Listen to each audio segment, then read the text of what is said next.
Three of my children, Amanda, Anthony, and Dominic, could not be here with us today or join us here in person. But I am happy that my wife, Jeanette, is here and that my daughter, Daniela, is here with me as well, because I think, as each of you know well, it really is impossible to do our job in the Senate, not to mention the job I've been nominated for, without the love and the support of our families.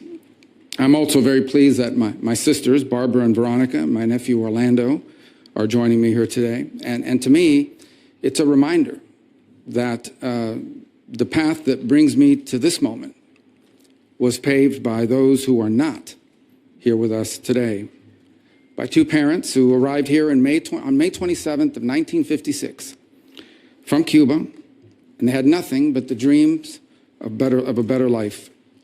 And because of them, I had the privilege to be born a citizen of the greatest nation in the history of mankind, and to be raised in a safe and stable home by parents who made their children's future the very purpose of their lives. I also want to acknowledge all the blessings that God has bestowed upon me in my life. My faith is critical and something I will lean and rely on heavily in the months that are ahead. In a tumultuous world where, in my faith, we are called to promote the cause of peace and the common good. And that task has gotten harder than it's ever been. And I will rely heavily on my faith and pray for God's blessings, that He will provide me the strength, the wisdom, and the courage to do what is right in these tenuous moments.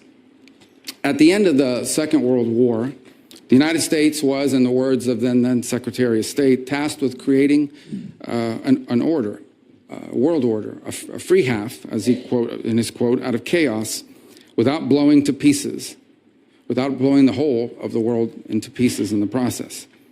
And in the decades that followed, that global order served us quite well. Americans' incomes rose and communities flourished. Alliances emerged in the Indo-Pacific and Europe that led to the emergence of stability and democracy and prosperity in these regions. We've had forever war ever since. Little Marco, keep your hands.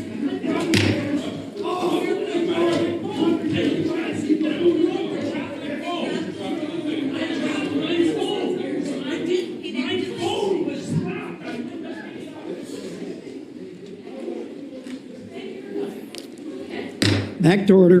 All right, alliances emerged in the Indo-Pacific and in Europe that led to the emergence of stability, democracy, and prosperity, but it also prevented a cataclysmic world war. And ultimately, a wall in Berlin came down, and with it, an evil empire.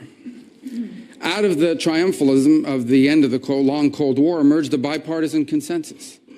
And this consensus was that we had reached the end of history, that all of the nations of the world would now become members of the democratic Western-led community, that a foreign policy that served the national interest could now be replaced by one that served the liberal world order, and that all mankind was now destined to abandon national sovereignty and national identity and would instead become one human family and citizens of the world. This wasn't just a fantasy. We now know it was a dangerous delusion. Here in America and in many of the advanced economies across the world, an almost religious commitment to free and unfettered trade at the expense of our national economy shrunk the middle class, left the working class in crisis, collapsed our industrial capacity, and has pushed critical supply chains into the hands of adversaries and of rivals.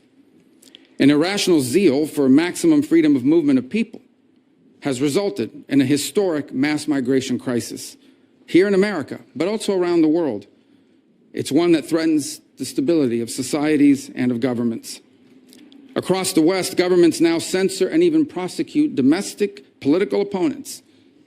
Meanwhile, radical jihadists openly march in the streets and sadly drive vehicles into our people. While America far too often continued to prioritize the global order above our core national interests, other nations continue to act the way countries always have. Las sanciones de Marco Rubio están Pause. matando a niños en Nicaragua, Cuba y Venezuela.